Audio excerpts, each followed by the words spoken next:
Welcome to this video. प्यारे बच्चों, आज की वीडियो में हम एडिशन का एक और क्वेश्चन समझने की कोशिश करेंगे। आइए वीडियो को स्टार्ट करते हैं और देखते हैं इजी क्वेश्चन कैसे सॉल्व हो सकता है।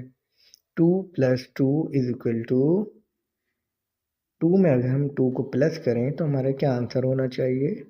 आइए समझते हैं कि कॉपी में भी अगर हम इसे सॉल्व करें तो कैसे कर सकते हैं। 2 + 2, 2 में 2 को हम अगर प्लस करें तो हमारे पास क्या आंसर आएगा। 2 में हम 2 को प्लस करें तो हमारा आंसर आना चाहिए। उसके लिए हमें लाइन ड्रॉ करनी होंगी। हम पहले ऊपर वाली वैल्यू को देखते हुए 2 बार या तो लाइन ड्रॉ करेंगे या 1 लिखेंगे। उसके बाद नीचे वाली वैल्यू भी क्योंकि 2 है तो उसको मद्देनज़र रखते हुए हम दोबारा लाइन ड्रॉ करेंगे या 1 की वैल्यू को 2 टाइम लिख लेंगे। उसके बाद पहली वाली वैल्यू को और दूसरी वाली वैल्यू को आपस में प्लस कर देंगे।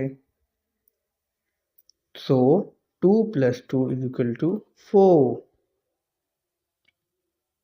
प्यारे बच्चों, आपको इजी समझ आ गया होगा कि 2 में अगर हम 2 को प्लस करें तो हमारा आंसर होगा 4।